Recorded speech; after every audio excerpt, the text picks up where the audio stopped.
HD, nakaka-high blood, okay? Oh, Mayor, patawad po, pero kailangan ko na talaga itong sabihin. Ito po ay message ko kay Marojas. Sir, ano po bang purpose nyo? Nakita ko ngayon, hawak-hawak nyo na mag-approve na existent na yung account ni Mayor. Wala naman sinabi si Mayor na wala siyang account. Sinabi niya meron. Pero kunti lang, hindi umabot ng milyon yung nakadeposit. Nasa 60K lang. Nasa 17,500 yung isa. At saka ano bang purpose mo? Bakit diniposituhan mo ng 500? What? Ano bang gusto mong palabasin? Ano, ang tawag sa'yo, bubong klaseng tao. Alam niyo kung bakit? Nung last debate, hindi lang ako, parang tinimpi ko lang lahat. Wala akong sinabing masama laban sa'yo ng after debate. Sabi ko, pwede kang bigyan ng pagkakataon. Pero sir, sa ginawa niyo, sa sobrang desperado niyo po, ano niyo makikita ng taong bayan kung gaano ka po kagago at gaano ka kadesperado. Ilang taon kang nag-service sa Pilipinas. Ilang taon sinayang mo yun. Tapos ngayon magbigay ka ng plataforma, huli na ang lahat. Sabi mo yung PhilHealth, malaki na itulong sa Davao. Sir, ang PhilHealth po binabayaran po namin. Hindi pa nga buo yun eh. Kinakaltasan pa nga yun. Ano po ba, ano po ba ang gusto nyong palabasin ngayon? Desperado ba kayo o tanga na lang po kayo talaga? Kasi sa ginagawa nyong aksyon ngayon, parang desperate move na eh, kasi hindi ka na nangangampanya. Ang ginawa mo, nag-deposit ka, tapos patawag ka ng media at iniharap nyo ng, yan lang bang alas mo ngayon? Walang-wala ka na ba talaga? Kahit lang ba respeto bilang tao, kahit ako naman sir, hindi ko haya maging pangulong tulad mo na panay-panira lang ginagawa. Wala ka man lang nagawang matino. Ano nga yun? Secretary ka ng DITC. Wala nga ako sing sa'yo eh. Basta ang alam ko sa'yo, bulok ka lang. Bulok ka lang para kang pitsay na hindi na pwedeng kainin kasi bulok na at dapat itapon na.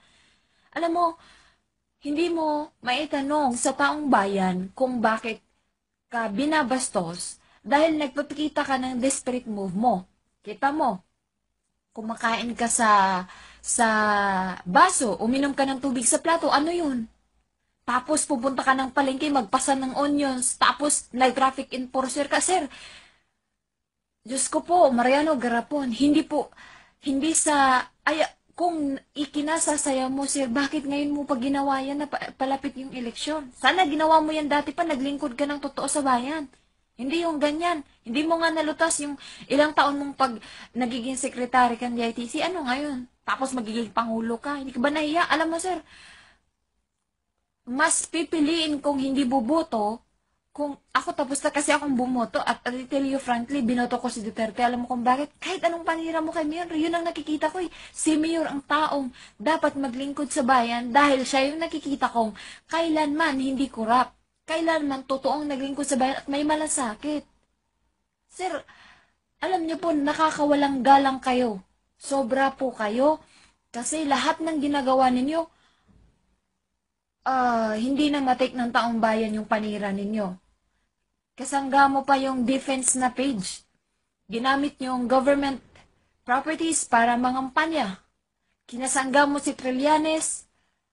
Ang akala mo siguro mabilog mong utak ng mamamayang Pilipino. Well, kung dati, mabigyan mo lang ng 500 pesos yung mamamayan para ibili ng konting kasiyahan. Ngayon, hindi na ho dahil sawa na ho kami.